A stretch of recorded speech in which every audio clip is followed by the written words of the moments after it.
soy Jenny González, formo parte del equipo de Empenca.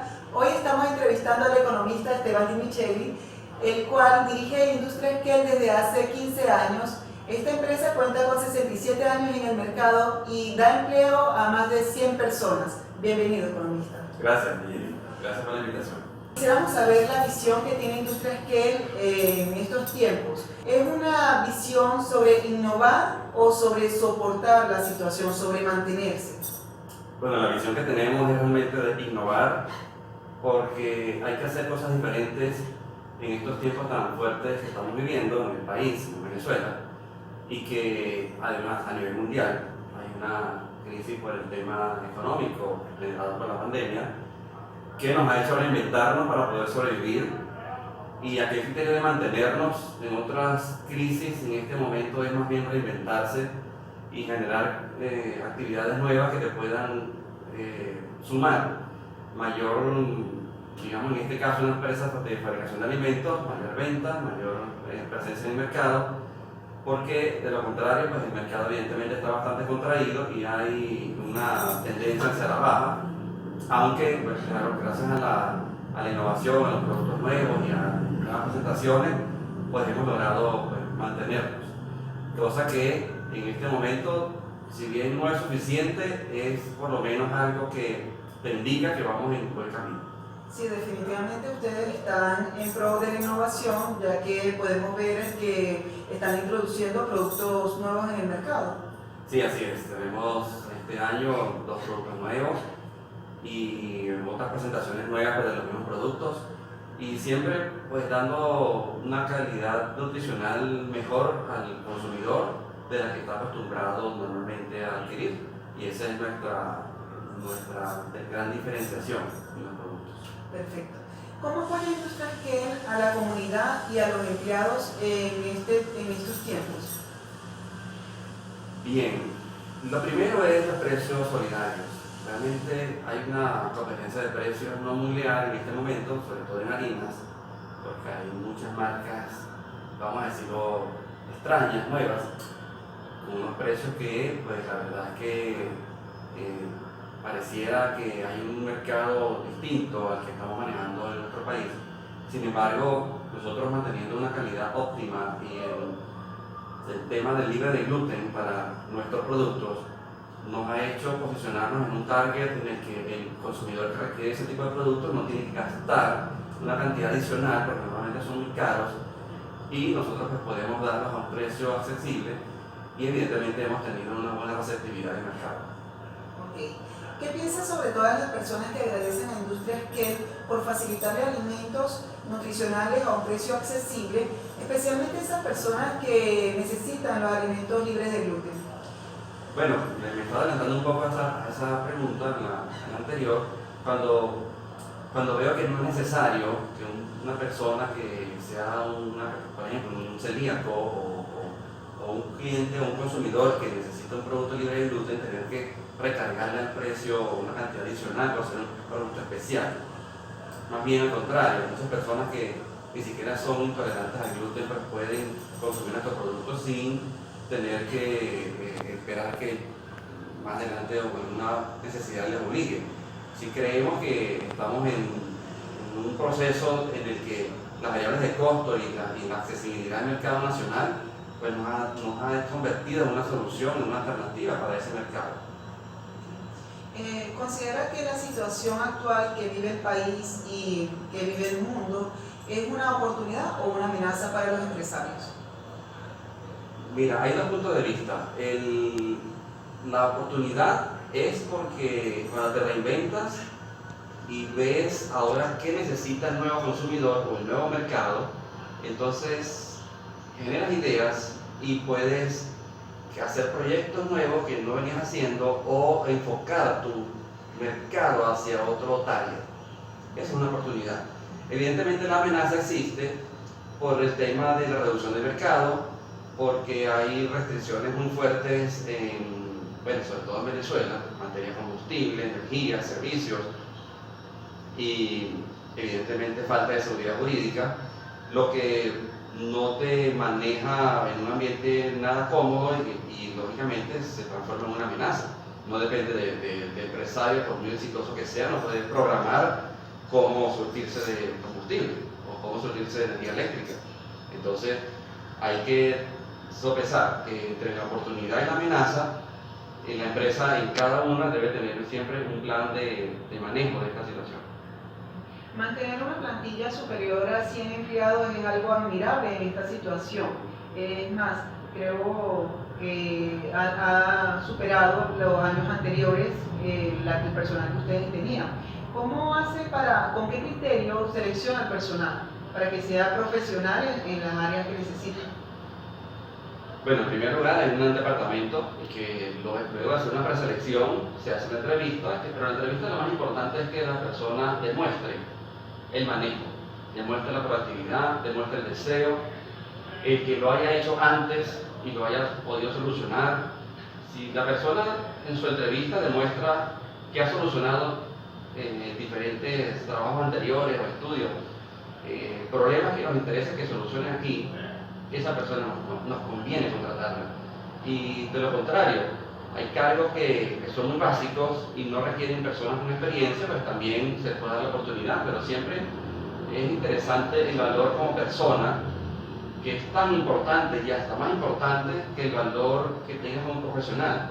Porque siempre digo que una persona proactiva va a darte mejores resultados que una persona con todos los estudios y experiencia que puedas tener, pero que no sea proactiva. Entonces, la proactividad y el valor personal va por encima. En la poca experiencia que tenemos en contacto con el personal de Industrias que se siente el agrado de trabajar en la empresa. Eso quiere decir que ustedes de alguna forma lo están incentivando. ¿Qué clase de incentivos tienen ellos que quizás no están otorgando a la mayoría de las empresas para poder llegar a su puesto de trabajo? Lo que más valora nuestro trabajador es el trato. Creo que hay un valor ahí muy importante sobre el que somos todos iguales, somos un equipo, nosotros los directores somos igual que nuestros obreros, somos todos seres humanos, valiosos por igual, solo que evidentemente en un organigrama donde tienes diferentes cargos, posiciones, unos tienen más autoridad que otros, pero de resto todos somos iguales.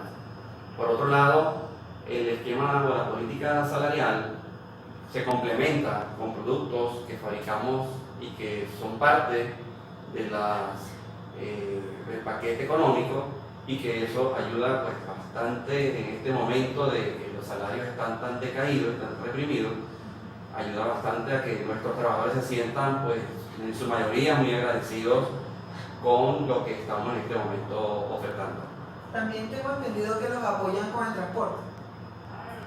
Bueno, sí, con ayudas adicionales, por ejemplo, ese transporte en la ciudad para que puedan acceder, porque estamos en el municipio de Carvajal, y también el tema de algunos desayunos que también damos, digo algunos porque no son todos los días, pero son la mayoría de los días, y otros beneficios pues, que teníamos aquí, como por ejemplo la escuela de deportes, que ha sido un tema de recreación para todos. En este momento no está funcionando por la pandemia, pero que siempre ha funcionado en los últimos 10 años, y que bueno, pues ha convertido al equipo de trabajo en un equipo realmente de compenetración y de compañerismo. Bueno, economista, ¿qué cree que es lo mejor que le ha pasado como empresario? Pues una pregunta que tiene varias respuestas, porque para mí lo mejor que me ha pasado es el sostenimiento, la perseverancia, la cosecha de lo que se está teniendo, la estructuración de la empresa, pasar de una empresa muy familiar a una empresa que, aunque siga siendo familiar, ahora es una empresa más corporativa, que ha ampliado su territorio. Yo pienso que hay los nuevos productos, yo pienso que hay una cantidad de factores que me suman a ese éxito, entre comillas, que puedo decir que siento y que es lo que me da satisfacción, como algo que nos ha pasado como equipo. ¿Qué cultura corporativa ha desarrollado en Industrias que? Bueno, nuestro fundador, el señor Casimiro Di Michele, y la señora Mari, nos dejaron un gran legado que es la espiritualidad, y el desarrollo espiritual de nuestros trabajadores pienso que es el valor más importante que tenemos como empresa. Nosotros tenemos una capilla donde hacemos la misa los primeros viernes de cada mes con el sacerdote de la parroquia, y los trabajadores pues entran todos, o no están obligados, sin embargo pues entran todos, y hay una charla muy bonita y algo que de verdad se llena uno de satisfacción de ver cómo ese valor espiritual realmente pues, nos diferencia, y no lo veo en ninguna empresa. Recuerdo la clínica Puga, como la puedo nombrar porque tienen su capilla y tienen también su desarrollo espiritual bastante marcado, y ellos pues, al igual que nosotros, estamos dando esa prioridad, que el trabajador hay que formarlo profesionalmente como persona y como hijo de Dios. Una palabra que lo defina a usted como empresario. Perseverante. Pienso que esa palabra de la perseverancia entre los proyectos que tengan, todas las ideas, es lo que me ha mantenido todavía aquí, en este país, y que bueno, espero seguir estando siempre. Según su concepto, ¿cuál es la diferencia entre ser un emprendedor y ser un empresario? Interesante.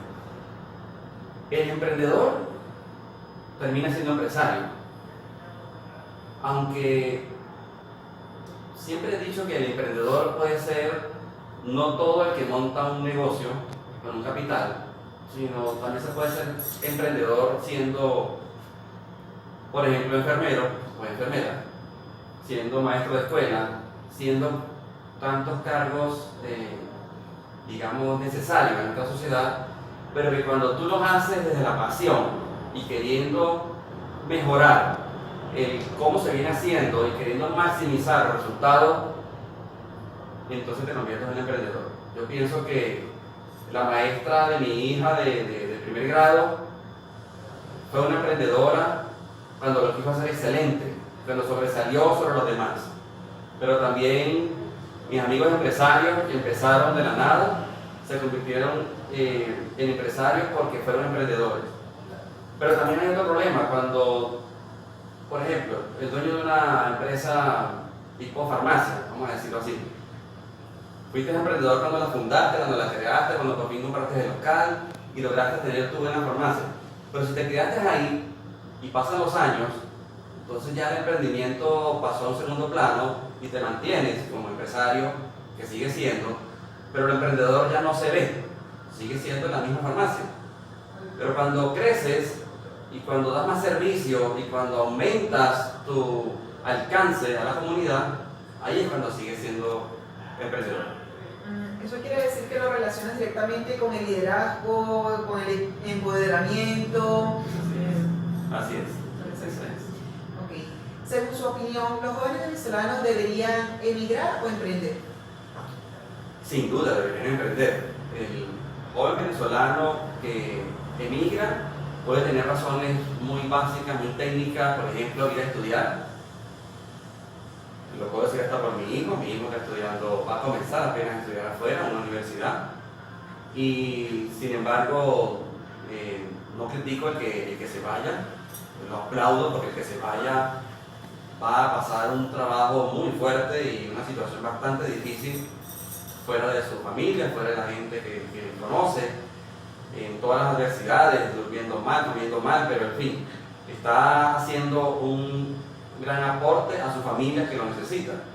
Pero el ideal sería que lográramos que nuestros jóvenes se transformen en emprendedores y reinventen una forma de mantenerse en el país sin tener que emigrar, porque evidentemente perdemos toda esa capacidad, ese intelecto, esa juventud que lamentablemente pues, se ha ido del país.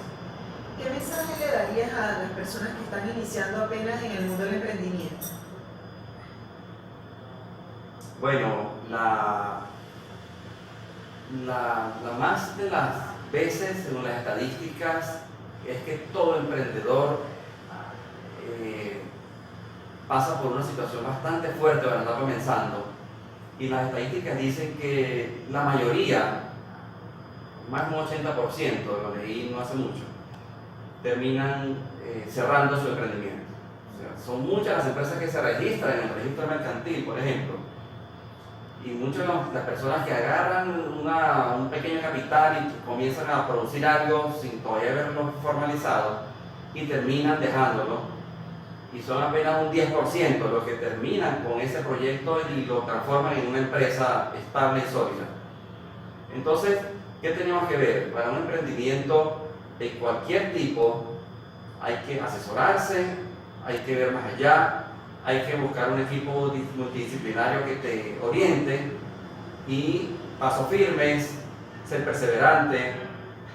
Pienso que, bueno, estas y otras cosas más, pero sí hay que estar preparado porque emprender no es fácil, si no todo el mundo lo fuera.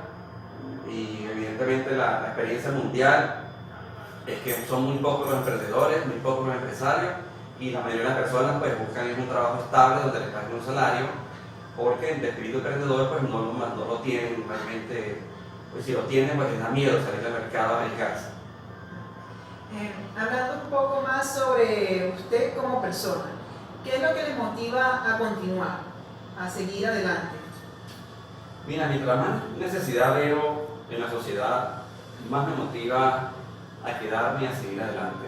Sí creo que necesita el país de emprendedores y empresarios que lo transformen y que pues hagan los productos y servicios que el mercado necesita. Yo sí creo que hay un gran compromiso social en este trabajo que lamentablemente algunos pocos piensan que es para enriquecerse y todo es dinero, pero no.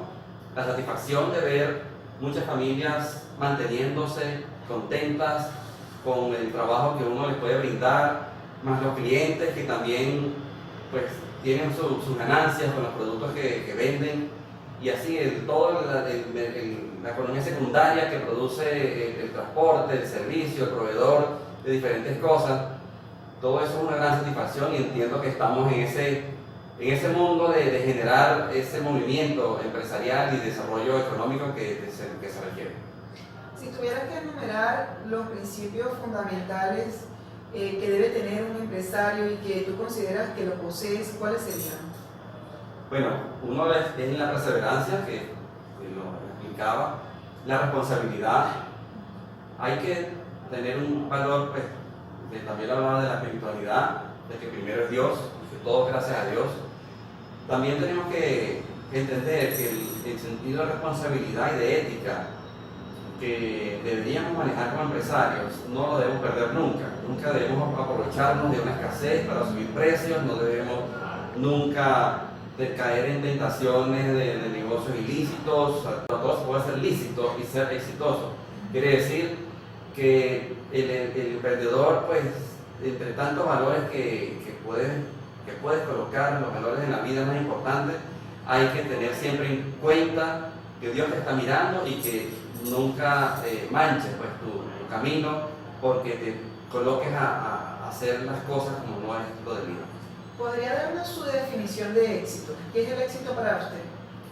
Mira, el éxito es alcanzar las metas. El éxito de una persona cualquiera pues, puede ser simplemente conseguir un trabajo y ya se siente exitoso porque gana un buen sueldo. Para mí el éxito está en hacer crecer la empresa que represento, en tener una comunidad que, vamos a llamarla así, trabajadores, proveedores y clientes, consumidores, muy satisfechos y por supuesto mi éxito personal como profesional, donde pues, luego de haber estudiado economía, administración y posgrados y diplomados en el área, que tú veas cómo todo eso lo vas aplicando y vas creciendo y construyendo ese mundo empresarial que, bueno, no existiera si no estamos esas personas ahí dándole todos los días y dando para adelante, pues, y emprendiendo esto que para mí es un proyecto de vida, no es una empresa que se fundó hace 67 años y que me toca a mí ahorita mantenerla, es recibir esa empresa, es dar un paso adelante, es dejar un legado y que podamos en primer lugar y que no perdamos nunca ese punto de vista, es ver con satisfacción cómo servimos a nuestros consumidores y a toda la comunidad que espera de Industrias Kell esa respuesta y ese apoyo que a todos damos. ¿Qué personaje de la historia y qué libro lo ha inspirado más? Qué interesante. Hay la vida de Steve Jobs, el fundador, el cofundador de Apple. Vi la película, me leí el libro, he seguido muchísimos artículos y siempre lo he admirado porque pasó por unos tropiezos bastante crudos, crueles diría yo, y que son un ejemplo de vida empresarial, como una persona pues, logró hacer un emporio con una inquietud y una filosofía. Lo admiro bastante. Un libro que más me gusta, el libro que más me ha gustado en toda mi vida, de que siempre lo recomiendo, es el libro de Cómo ganar amigos e influir sobre las personas, de Dale Carnegie, porque es un libro que te enseña a ser gente, te enseña a ser persona, te enseña a ser humano, te enseña a comprender al otro, te ayuda a vender tus ideas, te ayuda a ser un buen escuchador, un buen acompañamiento de todo el equipo que trabaja contigo. Eso es gracias, o eso es parte, o está escrito en ese libro. Lo recomiendo ampliamente. Cómo ganar amigos e influir sobre las personas. En ese punto, ¿cómo relacionaría un poco el libro de Cómo hacer amigo y la vida de Steve Jobs? Bueno, Steve Jobs y el libro no se parecen mucho. Realmente hay un Steve Jobs de un carácter sumamente rudo y prácticamente diríamos con prepotencia y tantas cosas que él pues, se jugaba de hacerlo ver y no lo disimulaba. Él era muy él y no le importaba mucho los sentimientos, era bastante rudo.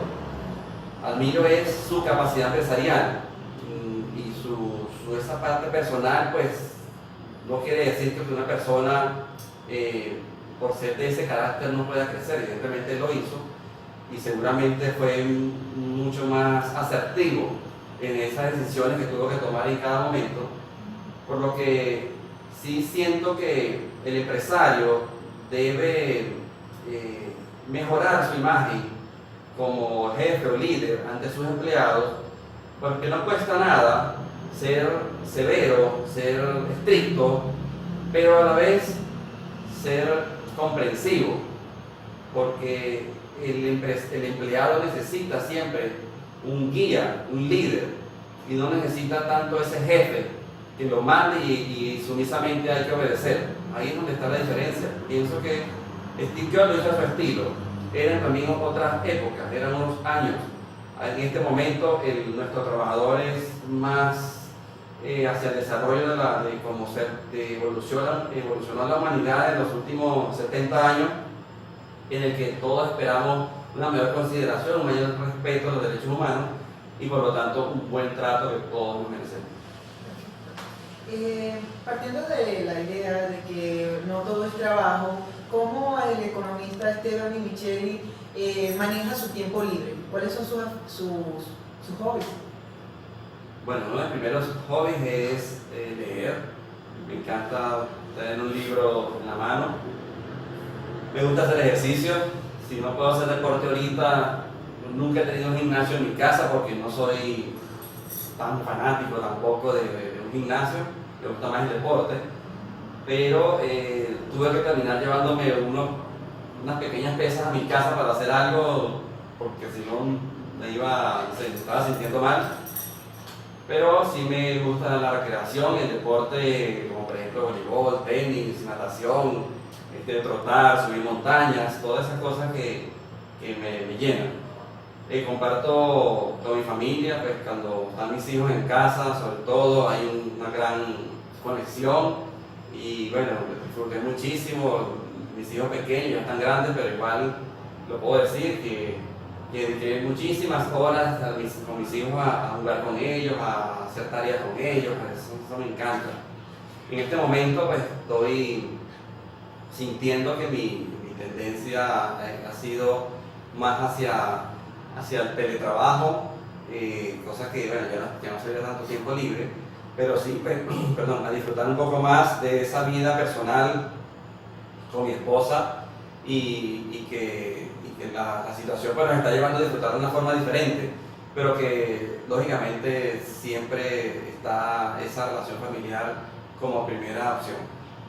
Bien, para poder cerrar la entrevista, quisiera saber qué es la felicidad para usted, partiendo del hecho de, como comentaba, de que no es solo hacer dinero, también es preocuparse por los demás, pero como persona, el empresario, ¿cómo puede llegar a ser próspero? ¿Qué debería hacer? Bueno, me hiciste dos preguntas. Las dos preguntas porque, o sea, ¿qué es la felicidad para mí? Es como que, ¿qué vamos a hacer con decir, oye, me siento a gusto en esto, en aquello, pero me siento triste porque mi hijo está fuera, muy lejos de mí? Yo pienso que la felicidad es un tema donde tienes que promediar una cantidad de factores y donde al final en tu promedio, tu calificación promedio es, oye, voy bien, me pasó este accidente, tuve esta pérdida, en fin, tantas cosas que puedan pasar, pero la felicidad al final depende de ti mismo, no depende del otro, no depende ni de tu hijo, ni de tu esposa o tu esposo, ni no depende con quien vivas en la casa, no depende de la persona que tienes a la mano derecha en cualquier actividad, siempre va a depender de ti. Entonces, tenemos que aclarar que la felicidad me la construyo y que no debo confundir el trayecto de la vida mientras llego a las metas con que cuando llegue a la meta es que voy a ser feliz. Y por otro lado, pues el éxito, de la otra pregunta, el éxito siempre es de la prosperidad. La prosperidad es para mí eso de que vayas adelantando, vayas sintiendo que vale la pena lo que estás viviendo. Porque si no se dieron los números, como por ejemplo queríamos crecer un 20% y no crecimos, no quiere decir que se perdió el año, si fuese un año. Siento que deben haber factores que no se esperaban o que pasó algo inesperado o que tuvimos que hacer un plan B y recorregir, pero sí siento que no debemos tampoco quedar a brazos cruzados y simplemente decir, no, el año que viene seguramente va a ser mejor y entonces lo vamos a hacer mejor. Yo creo que nosotros debemos siempre, para prosperar, corregir en el momento, implementar los cambios y en efecto hacer el seguimiento que se requiere para después controlar y hacer digamos, ir a saborear ese crecimiento que todos queremos ver. Bueno, muchas gracias, economista. Esto nos va a ser de mucha ayuda a todos los emprendedores y a los pequeños empresarios. La idea es que nosotros podamos ver la experiencia que tienen ustedes y verlo desde tantos ángulos, que no es solo dinero, que también hay personas humanas, que el dueño de industria es que él, oye, se preocupa por sus empleados y que eso se demuestra en que hay más de 100 personas y muchas personas más que quieren seguir ingresando. Entonces, ¿quién no quiere una empresa que sea próspera y que llame a ese tipo de responsabilidad, que no sé si la llamaríamos también responsabilidad social? Eso ya sería otro tema aparte. Bueno, muchas gracias por aceptar la entrevista. Gracias. Y nos vemos en una próxima entrevista en Emprenca.